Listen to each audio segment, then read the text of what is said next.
Welcome back to Godfall 101. Thanks for joining us, hit that sub and like button, and let's get to it.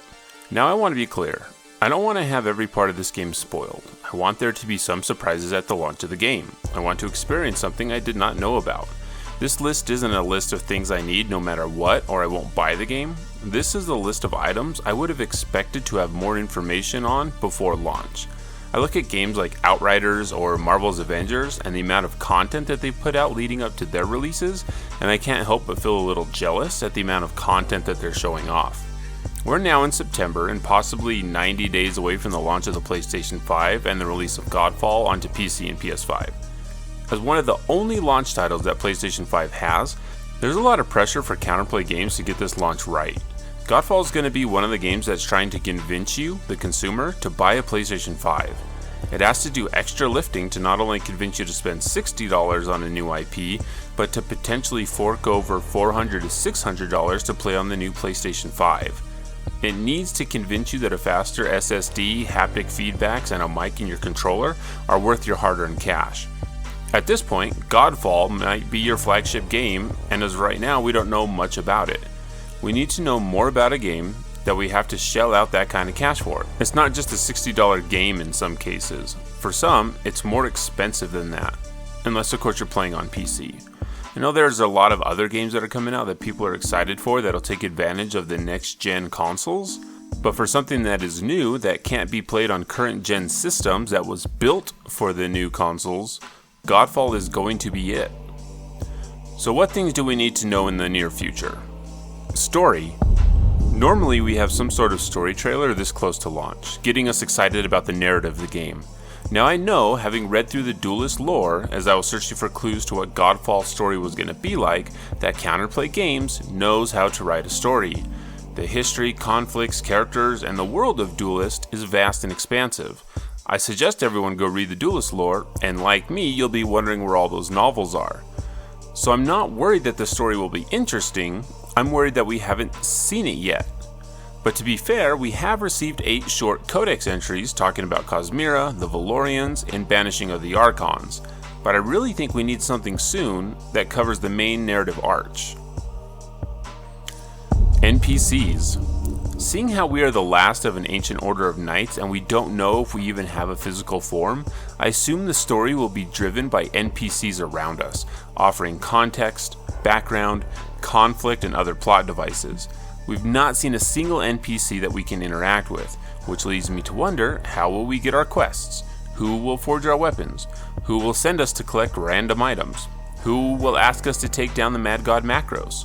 Who will we fall in love with, or who will we grow to hate? I mean, there has to be some interaction with NPCs, right?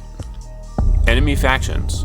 We have seen different enemies from the 4 different realms, but we don't know why we are fighting. Are they working for Macros?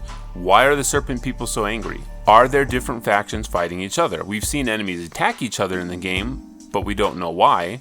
There are 90 plus enemies in the game, but what are their motivations? In the reveal trailer, Phoenix mentions a 1,000-year war to bring on the apocalypse. But what are the stakes of that war? Why is it so important for us to fight? Who are we defending? And of course, this could all be answered with a story trailer. Co-op gameplay. Are there level restrictions when playing together? How do enemies scale? Do all players gain progress for missions and quests when playing together? Can I play in a mission that a friend is on that I haven't unlocked yet? Will there be emotes in order to communicate with other players? What level of communication will be required at the highest levels of play? What other social features will be included in Godfall? Game modes. We know that there's going to be story missions, hunt missions, custom game modes, and the Tower of Trials. With all these different game types, I would like to get an idea of why they are different. How long is the main story? Is it replayable? Can we go back whenever we want to replay certain missions, or once they're done they can't be accessed again? UI. Where is the UI? This might be one of the things I need to see the most. UI gives so many clues about combat flow, progression, character, and enemy strength. A quality UI can really change how you interact with a game. How many menus will we have to navigate? Are we going to have the stupid circle cursor that forces us to hold down the action key for every freaking item or every dialogue choice? Will we have options to turn off or change a certain UI elements? Will we have accessibility features that assist those with color blindness or the hearing impaired? Augment Constellations. How does an augment constellation work? We do have some hints from the PlayStation Lifestyle interview talking about Valorplates from last December. Keith Lee, talking about Valorplate, says, which contain myriad slots for players to insert powerful augments that influence your playstyle. For example, you might add an augment into your Valorplate that heals you and your allies whenever you hit an enemy's weak point for survivability. Or you might insert a different augment that summons deadly magical missiles that target nearby enemies for soft AoE damage whenever you hit a weak point. Keith also mentions the importance of position and color of augments in the constellation. Quote, you have augments that you can pick up, and then those augments can be slotted into those nodes on the constellation, and they have to match the color of the augment against the constellation, and the fact that the proximity of those augments and how you arrange them affect the final output and the effect of your Valorplate. So why not show a clip of this system being used? Why talk about it in a way that leaves us more questions than answers? Can we craft augments? What do the colors mean? Are they associated with the elements themselves?